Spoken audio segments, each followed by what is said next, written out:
एक भिखारी था। रेल सफ़र में भीख मांगने के दौरान एक सूट बूट पहने सेठ जी को उसने देखा। उसने सोचा कि यह व्यक्ति बहुत अमीर लगता है, इससे भीख मांगने पर मुझे ज़रूर अच्छे पैसे देगा। वह उस सेठ से भीख मांगने लगा। भिखारी को देखकर उस सेठ ने कहा, तुम हमेशा मांगते ही हो, क्या कभी किसी को कुछ देते भी हो? भिखारी बोला, साहब मैं तो भिखारी हूँ, हमेशा लोगों से मांगता ही रहता हूँ। मेरी इतनी औकात कहाँ कि किसी को कुछ दे सकूँ। सेठ, जब किसी को कुछ दे नहीं सकते हो तो तुम्हें मांगने का कोई हक नहीं है। मैं एक व्यापारी हूँ और लेन देन में ही विश्वास करता हूँ। अगर तुम्हारे पास मुझे कुछ देने को है तो तभी मैं तुम्हें बदले में कुछ दे सकता हूँ। तभी वह स्टेशन आ गया जहाँ पर सेठ को उतरना था। वह ट्रेन से उतरा और चला गया। इधर भिखारी सेठ की कही गई बात के बारे में सोचने लगा। सेठ के द्वारा कही गई बात उस भिखारी के दिल में उतर गई। वह सोचने लगा कि शायद मुझे भीख में अधिक पैसा इसलिए नहीं मिलता क्योंकि मैं उसके बदले में किसी को कुछ दे नहीं पाता हूँ। लेकिन मैं तो भिखारी हूँ, किसी को कुछ देने लायक भी नहीं हूँ। लेकिन कब तक मैं लोगों को बिना कुछ दिए केवल मांगता ही रहूँगा। बहुत सोचने के बाद भिखारी ने निर्णय लिया कि जो भी व्यक्ति उसे भीख देगा तो उसके बदले में वह भी उस व्यक्ति को कुछ ज़रूर देगा। लेकिन अब उसके दिमाग में यह प्रश्न चल रहा था कि वह खुद भिखारी है तो भीख के बदले में वह दूसरों को क्या दे सकता है। इस बात को सोचते हुए दूसरे दिन जब वह स्टेशन के पास बैठा हुआ था तभी उसकी नज़र कुछ फूलों पर पड़ी जो स्टेशन के आसपास के पौधों पर खिल रहे थे। उसने सोचा, क्यों ना मैं लोगों को भीख के बदले में कुछ फूल दे दिया करूं। उसको अपना यह विचार अच्छा लगा और उसने वहां से कुछ फूल तोड़ लिए। वह ट्रेन में भीख मांगने पहुंचा। जब भी कोई उसे भीख देता तो उसके बदले में वह भीख देने वाले को कुछ फूल दे देता। उन फूलों को लोग खुश होकर अपने पास रख लेते।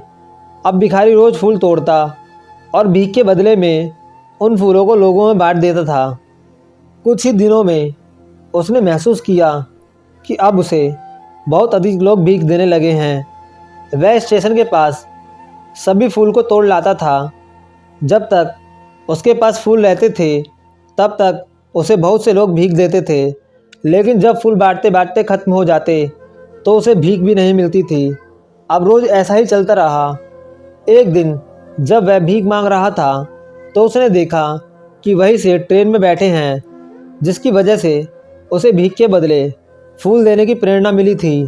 वह तुरंत उस व्यक्ति के पास पहुंच गया और भीख मांगते हुए बोला, आज मेरे पास आपको देने के लिए कुछ फूल है, आप मुझे भीख दीजिए, बदले में मैं आपको कुछ फूल दूंगा।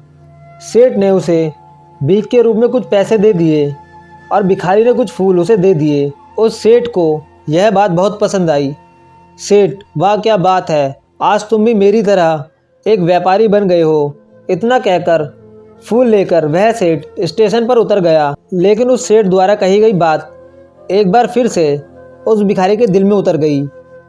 वह बार बार उस सेठ के द्वारा कही गई बातों के बारे में सोचने लगा और बहुत खुश होने लगा। उसकी आंखें अब चमकने लगी। उसे लगने लगा कि अब उसके हाथ सफलता की वह चाबी लग गई है जिसके द्वारा वह अपने जीवन को बदल सकता है। वह तुरंत ट्रेन से नीचे उतरा और उत्साहित होकर बहुत तेज आवाज़ में ऊपर आसमान की ओर देखकर बोला, मैं भिखारी नहीं हूँ, मैं तो एक व्यापारी हूँ। मैं भी उस सेठ जैसा बन सकता हूँ, मैं भी अमीर बन सकता हूँ। लोगों ने उसे देखा तो सोचा कि शायद यह भिखारी पागल हो गया है। अगले दिन से वह भिखारी उस स्टेशन पर फिर कभी नहीं दिखाई दिया। एक वर्ष बाद इसी स्टेशन पर दो व्यक्ति सूट बूट पहने हुए यात्रा कर रहे थे। दोनों ने एक दूसरे को देखा तो उनमें से एक ने दूसरों का हाथ जोड़कर प्रणाम किया और कहा, क्या आपने मुझे पहचाना? सेठ, नहीं तो शायद हम लोग पहली बार मिल रहे हैं। भिखारी, सेठ जी आप याद कीजिए, हम पहली बार नहीं बल्कि तीसरी बार मिल रहे हैं। सेठ, मुझे याद नहीं आ रहा, वैसे हम पहले 2 बार कब मिले थे? अब पहला व्यक्ति मुस्कुराया और बोला, हम पहले 2 बार इसी ट्रेन में मिले थे मैं वह भिखारी हूँ जिसको आपने पहली मुलाकात में बताया कि मुझे जीवन में क्या करना चाहिए और दूसरी मुलाकात में बताया कि वास्तव में मैं कौन हूँ। नतीजा यह निकला कि आज मैं फूलों का एक बहुत बड़ा व्यापारी हूँ और इसी व्यापार के काम से दूसरे शहर जा रहा हूँ। आपने मुझे पहली मुलाकात में प्रकृति का नियम बताया था, जिसके अनुसार हमें तभी कुछ मिलता है जब हम कुछ देते हैं। लेन देन का यह नियम वास्तव में काम करता है। मैंने यह बहुत अच्छी तरह महसूस किया है, लेकिन मैं खुद को हमेशा भिखारी ही समझता रहा।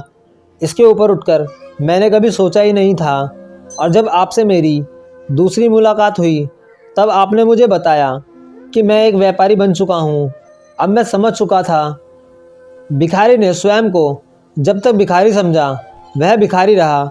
उसने स्वयं को व्यापारी मान लिया, तभी वह व्यापारी बन गया। जिस दिन हम समझ लेंगे कि मैं कौन हूँ, अर्थात मैं भगवान का अंश हूँ, फिर जानने समझने के लिए रह क्या जाएगा। ऐसी ही कहानी देखने के लिए वीडियो को लाइक करें, चैनल को सब्सक्राइब करें और कमेंट करके ज़रूर बताएं कहानी कैसी लगी।